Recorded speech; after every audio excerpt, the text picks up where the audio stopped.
नमस्कार दोस्तों, फिर स्वागत है आपका एक बार और एक नई वीडियो में, जिसमें आज मैं आपको बताने वाला हूं 3 ऐसी मोटिवेशनल लाइफ लर्निंग स्टोरीज जो आपके जीवन को पूरी तरह से बदल देंगी। 3 ऐसी सीख जिनसे आप गिव अप कर रहे थे, अब वो आप गिव अप नहीं करोगे। तो चलिए वीडियो को शुरू करते हैं। आज की पहली कहानी। एक छोटे से गांव में एक बुद्धिमान व्यक्ति रहता था जो अपने ज्ञान के लिए जाना जाता था। एक दिन एक लड़का उनके पास आया और अपने जीवन की परेशानियों के बारे में पूछने लगा। बुद्धिमान व्यक्ति ने उस लड़के को एक छोटी खाली टोकरी दी और कहा, नदी पर जाओ, इस टोकरी को पानी से भर दो और मेरे पास वापस लेकर आओ। लड़का हैरान होकर उस टोकरी को पकड़ा और इच्छुक होने की वजह से टोकरी भरने का प्रयास करते हुए नदी की ओर गया। हालांकि पानी टोकरी के छेद से निकल जा रहा था, जिससे वह निराश हो गया। कई प्रयासों के बाद वह खाली टोकरी लेकर बुद्धिमान व्यक्ति के पास लौट आया। बुद्धिमान व्यक्ति मुस्कुराया और बोला, क्या हुआ, तुमने ये टोकरी क्यों नहीं भरी?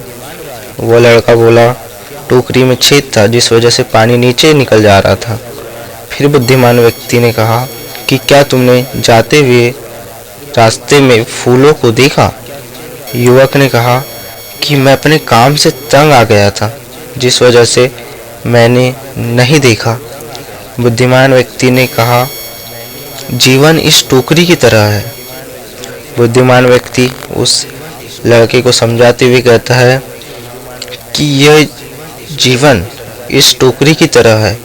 यह खाली या गलती लग सकता है, लेकिन रास्ते में सुंदरता और सबक के अनगिनत पल आते हैं। रास्ता को अपनाओ, मंजिल तो मिल ही जाएगी। तुम रास्ता को देखो और रास्ते से अनुभव लो। और टोकरी पानी से नहीं, जीवन की समृद्धि से भर जाएंगी। युवक को एहसास हुआ कि यात्रा भी उतनी ही महत्वपूर्ण है जितनी मंजिल, और उस दिन से आगे उसने जीवन के क्षणों और सबक के लिए नई सराहना के साथ जीवन की ओर रुख किया। कुछ ही सालों में वो बहुत बड़ा व्यापारी बन गया। यह कहानी हमें यह सिखाती है कि मंजिल स्थिर होती है, परंतु उसका जो रास्ता होता है वह बहुत सुंदर होता है। यह बहुत कुछ सिखा जाता है। इसलिए मंजिल को तो ध्यान में रखो, परंतु उस रास्ते से मिलने वाले ज्ञान और अनुभव को आगे अप्लाई करो और अपने लक्ष्य की प्राप्ति करो।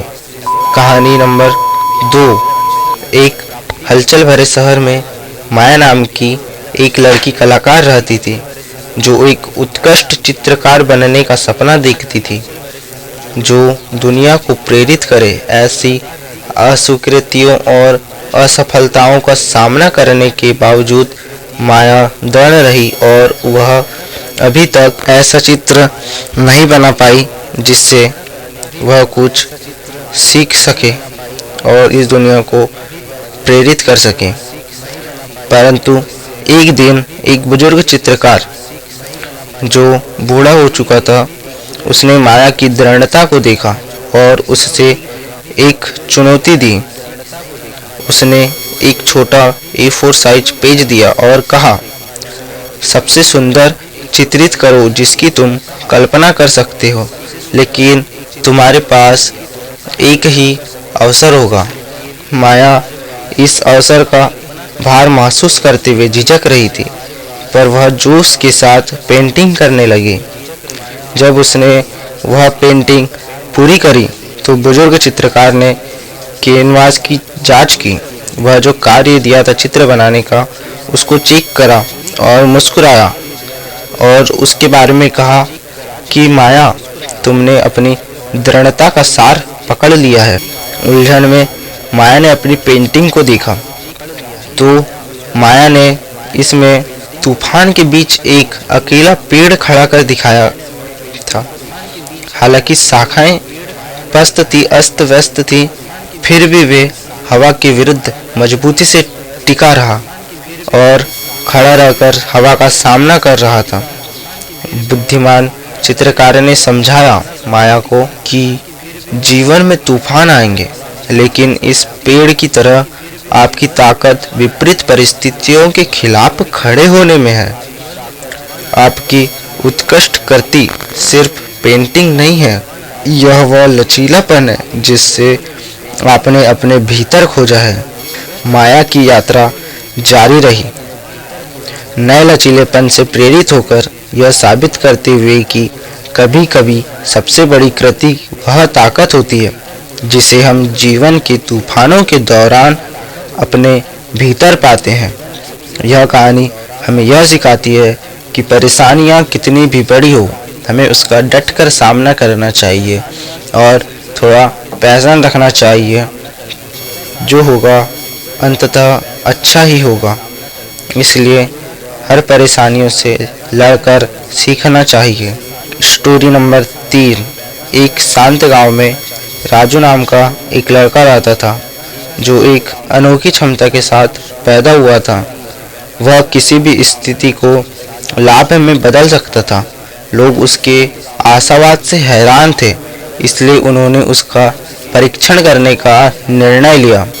कुछ समय बाद गांव में सूखा पड़ गया, फसलें सूख गई, नदियां भी पूरी तरह से सूख गई और फसलें पूरी तरह से बर्बाद हो गई सूखे के कारण। अन्य लोग निराश हो गए, लेकिन राजू को एक अवसर दिखाई दिया। उसने समुदाय को इकट्ठा किया और न केवल उनकी तात्कालिक ज़रूरतों के लिए बल्कि लंबे समय का समाधान के रूप में एक कुआं बनाने का निर्णय किया। जैसे ही उन्होंने कुआं खोदना प्रारंभ किया, उन्हें एक छुपे हुए भूमिगत झरने का पता चला। इस झरने ने न केवल सूखे के दौरान पानी उपलब्ध कराया, बल्कि व्यापारियों और नए निवासियों को आकर्षित करते हुए गांव को एक मरुद्यान में परिवर्तित कर दिया।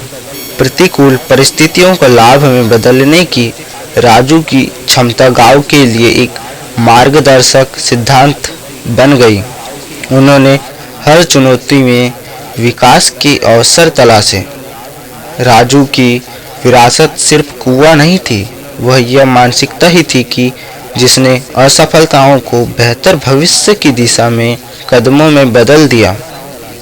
यह कहानी से हमें यह सीख मिलती है कि हर परेशानी एक अवसर होती है, बस हमें उसका सही से यूज़ करते आना चाहिए। नहीं तो हम उस परेशानी से घबराकर गिव अप कर देते हैं।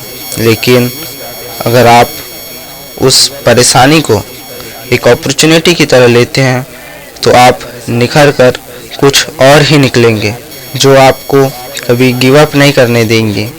ये स्टोरी आपको कैसी लगी आप कमेंट करके बता सकते हैं, और आप इस वीडियो को लाइक नहीं किया है तो लाइक कर सकते हैं और चैनल को सब्सक्राइब कर दीजिए।